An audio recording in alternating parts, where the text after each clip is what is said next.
பத்திரிகை நண்பர்களுக்கு வணக்கம். நான் சிங்காரவேலன் பேசுகிறேன். இன்றைக்கி காலையில் லிங்கா படத்தினுடைய விநியோகஸ்தர் ஒருவர் விஷம் அருந்தி விட்டதாக தகவல் வந்தது. அது சம்மந்தமாக நிறைய பத்திரிகையாளங்க எனக்கு ஃபோன் அடித்தாங்க. எல்லாருக்கும் விளக்கம் சொல்ல முடியாதுங்கிறதுக்காக இந்த மெசேஜ் உங்களுக்கு நான் அனுப்புகிறேன். இப்போ லிங்கா பிரச்சனையுடைய இறுதி கட்டம் இப்போ அந்த செட்டில்மெண்ட் போயிட்டுருக்கு. இதில் பார்த்தீங்கன்னா அந்த லிங்கா படத்துக்கு திருநெல்வேலி கன்னியாகுமரி விநியோகஸ்தர் பேர் ரூபன். அவர் ஒரு நல்ல ஒரு பிக் ஷாட்டு. அவர் ஒரு மரியாதைக்குரிய மனிதர். இதில் இப்போ ஒவ்வொரு ஏரியாவுக்கும் எவ்வளோ லாஸு அப்படின்னு சொல்லி ஒரு கணக்கு கொடுத்துருக்கோம். அதில் டிஸ்ட்ரிபியூட்டர் எவ்வளோ இன்வெஸ்ட் பண்ணார் அந்த கணக்கு நாங்கள் கொடுத்துருக்குறோம். இதில் பார்த்தீங்கன்னா அந்த கணக்குகளை ஒப்பிட்டு ஆராய்ந்து பார்த்துட்டு அவங்க ரஜினி சார் தரப்புலையும் அவர் கூப்பிட்டு ராக்லைன் சாரை பார்த்து ஏதாவது செட்டில் பண்ணி முடிச்சுடுன்னு சொல்லும்போது அவங்க ஒரு 10 கோடின்னு ஃபிக்ஸ் பண்ணுறாங்க. அந்த 10 கோடி எப்படி பிரிக்கிறது அப்படி சொல்லி தான் ரொம்ப நாளாக அந்த ஒரு போராட்டம் போயிட்டு இருந்தது. அதில் அப்புறம் தானு சார் எல்லாம் உட்காந்து பேசி 6.5 கோடியை தேட்டருக்காரங்களுக்கு கொடுத்துடணும். மீதி 3.5 கோடியை விநியோகஸ்தர்கள் அவங்க முதலீட்டுக்கு ஏற்ற மாதிரி பிரிச்சுட்டு கொஞ்சமாக கையில் வச்சு ஏதோ பிஸ்னஸ் பண்ணுறது ஒரு இன்வெஸ்ட்மெண்ட் மாதிரி வச்சுக்கோங்க. அப்படி இருந்துமே தேட்டருக்காரங்க நம்ம இன்னமும் கொடுக்க வேண்டியிருக்கோம் ரீஃபண்ட். அதெல்லாம் நம்ம தான் கையிலேருந்து கொடுத்தாகணும். ஏதாவது ஒரு தொழில் பண்ணுறதுக்கு ஒரு சின்ன முதலீடை வச்சுக்கோங்க. நீங்கள் பின்னாடி இப்போ பார்த்து பண்ணிக்கோங்க அப்படின்ற மாதிரி தானு சார் நம்ம பேசி விட்டாங்க. ஆரம்பத்தில் தேட்டருக்காரங்க அந்த 10 கோடி எங்களுக்கு வேணும்னு சொன்னாங்க. ஏன்னா தேட்டருக்கு நாங்கள் கொடுக்க வேண்டிய பணம் மட்டுமே 11 கோடி இருக்குது.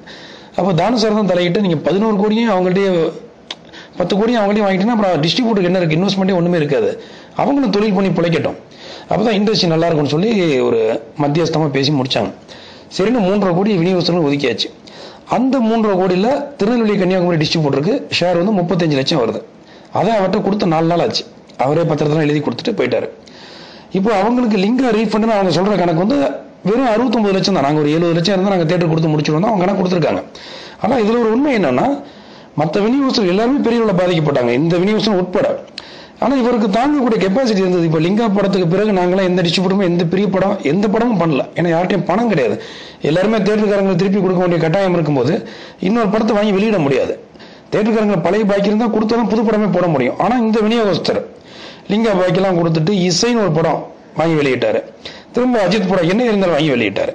இப்போ என்ன இருந்தாலே அவங்களுக்கு ஒரு மேஜர் லாஸ், ஹெவி லாஸ், கிட்டத்தட்ட 1 கோடி லாஸ் அவங்களுக்கு.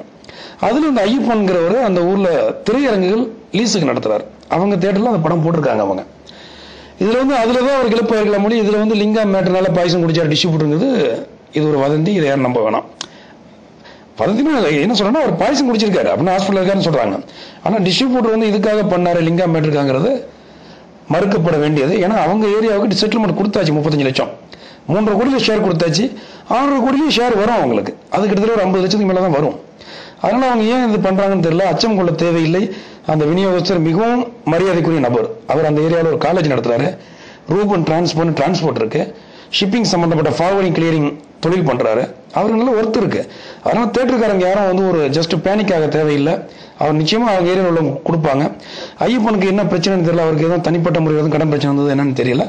எதுவாக இருந்தாலும் எல்லா திரையரங்குக்காரங்களையும் நான் கேட்டுக்கிறது, யாரும் இந்த மாதிரியான ஒரு முயற்சியில் எடுக்காதீங்க. நிச்சயமா நாங்கள் செட்டில் பண்ணுவோம். விநியோகஸ்தர்களை நம்புங்க. நாங்கள் 10 கோடிங்கிறது அது கட்டுப்படியாகாத ஒரு தொகை தான். மேற்கொண்டு வாங்குறதுக்கு எவ்வளவு போராடணும். அதுக்கு மேலே அவங்களும் இல்லைன்றாங்க. வேற என்னதான் பண்றது? இருக்கிறத வச்சு பிரச்சனையை சால்வ் பண்ண வேண்டியிருக்கு. விநியோகஸ்தர்கள் நிச்சயமா திரையரங்கு உரிமையாளர் பிரச்சனையை தீர்த்து வைப்பாங்க. நம்புங்க. தயவு செஞ்சு யாரும் இந்த மாதிரி கோழைத்தனமான முயற்சியில் ஈடுபடாதீங்க. பத்திரிகையாளர்களும் இந்த மாதிரி செய்தியை லிங்கான்னு இணைச்சு தயவு செஞ்சு அதை போடாதீங்க. ஏன்னா அவங்க பணம் கொடுத்துட்டாங்க. ஆல்ரெடி கொடுத்துட்டு பணம் வாங்கிட்டு திரும்ப நம்ம ஒரு மாதிரி டார்ச்சர் பண்ண மாதிரி கொடுத்து அவங்க சத்தியமா சங்கடப்படுவாங்க. தயவு செஞ்சு பத்திரிகையாளர்கள் இதை தயவு செஞ்சு புரிஞ்சுக்கொள்ளும் தாழ்மையோடு கேட்டுக்கொள்கிறேன். நன்றி, வணக்கம்.